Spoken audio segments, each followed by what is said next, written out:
Marlon Morandi Nightmare Tapalis. Jose Estrella! Hi guys, this is Mark Magnifico Magsayo. You are watching Channel Manoy. Magandang araw mga pre, mayong adlaw po sa mga Bisaya diha. Marlon Nightmare Tapalis, dating WBO World Bantamweight Champion.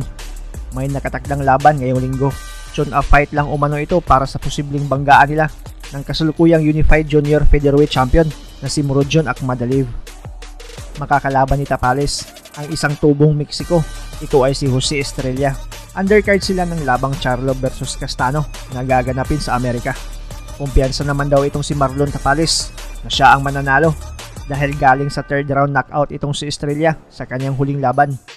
Habang si Tapalis naman ay galing sa panalo via second round KO.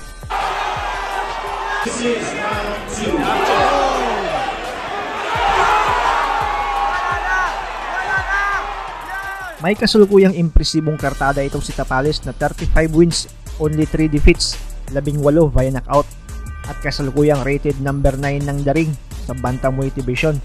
Habang 23 wins, 18 losses, 16 via knockout naman ang Mexikanong si Estrella. Pero di din dapat magkumpiyansa si Tapalis dito. Kakaiba ang fighting spirit basta mga Meksikano. Nakalaban na din ni Estrella ang mga champion tulad nila Luis Neri at Miguel Mariaga. Pero alam naman natin na basta Pinoy ay di susuko sa anumang laban. Lalo na't may matinding inspirasyon itong si Tapalis para magpatuloy sa training at sa kanyang karera. Ang kanyang anak na siyang nagbibigay umano ng lakas sa kanya. Marlon Morandi Nightmare Tapalis.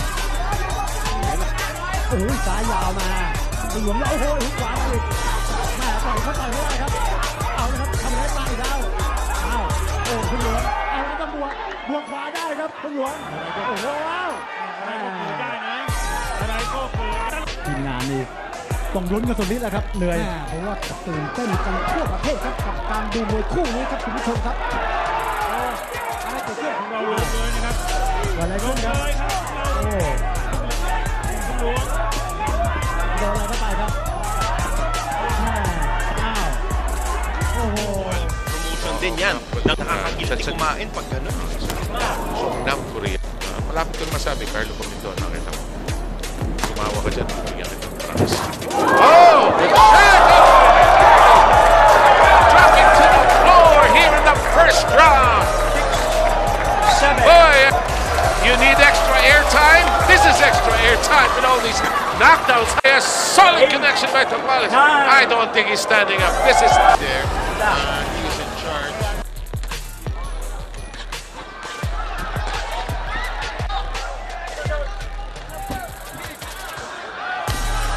Stop! 1, 6, 7, 8, 9. Why these guys fight style. Nothing wrong with that. No. And you got to use it. Both touch gloves, sign of respect, inadvertent. Just under a minute to go here in our opening stanza. Castaneda got hit with a body shot. Hit to the body by Tapalis, and Tapalis poured it on. What a right hook. Yes. That's the problem with every punch he has. That's the problem. But now Castaneda backpedaling. It may be only a matter of time before Ray Corona steps in, and he does so. 防衛戦でした。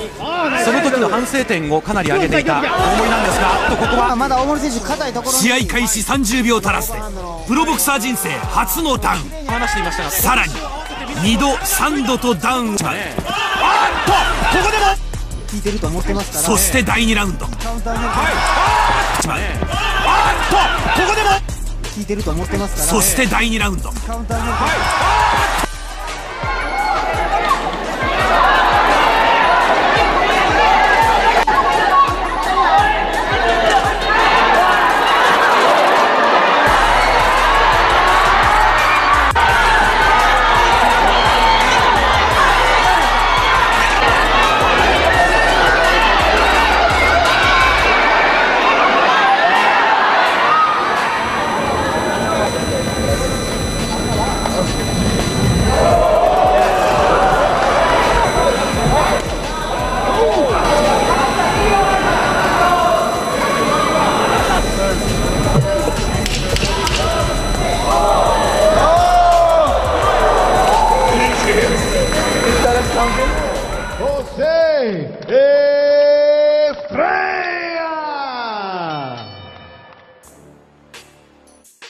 ya ha enfrentado a 5 mexicanos. Este es el sexto, Daniel, porque trae una carguita a pesar de todo, ¿no? De la responsabilidad de ese árbol de la olla. Y mira, ahora comenzó tranquilón, ¿eh?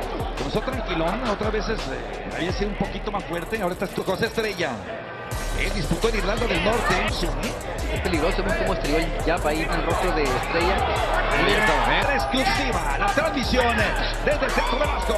Regresamos aquí al Teatro Velasco, donde le traemos de manera directa, de manera exclusiva, esta transmisión de esta carta. Dominar en este segundo. Con un golpe de derecha izquierda tibio, alcanza a contestar fuerte ahora José Estrella. Interesante el combate de 14. Ahí está. Hoy Diego para tratar de mantener la raya. ¿Cómo la olla? Y hablo de hermano de Joel. Ahí lo recibe todo en el centro. 14-6-1 es el récord por parte de Estrella, que saca ahí un cruzadito que no alcanza a golpear a Diego de la Hoya. Es una espectacular, única para el mundo a través de Fox Deporte con un Diego de la Hoya. La mano no se le ven. Estamos ahí, 1-2, tercero. Un zurdazo a la cara de su oponente. Va a buscar la zona vaga. Conecta bien ahora. Cuidado. Porque también trae lo suyo. Responde ahora Diego de la Hoya. Con 1-2 se pasa. En 1-2 y también viene López. 1-2 y otra vez está funcionando. Ya va para mantener la distancia de de manera directa le traemos a usted y exclusiva esta Estrella, mucha diferencia. Y la diferencia golpe la... Diego comienza a responder con derecha izquierda. Va y expone su cuerpo. Bueno, abajo un gancho. Y otra vez lo vuelve a repetir, es lo que tiene que hacer. Pero Estrella ha recibido golpes y se ve que está en buena condición la nariz y la continúa ahí al ataque, al acecho, buscando al cuerpo ahora, la mano derecha que... Pero se cierra bien de la olla, aparte tiene su guarda bien cerradita. ¡Qué rapidez!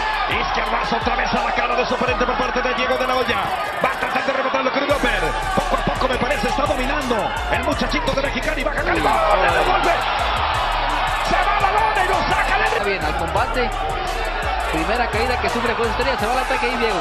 Diego, parece... Huwag kalimutang i-like ang ating video at pakipindot na rin ang subscribe button kung ikaw ay bago para umabot na tayo sa 200,000 dito sa munting tahanan ko. Maraming salamat sa panonood at suporta mga pre. As always, amping permi.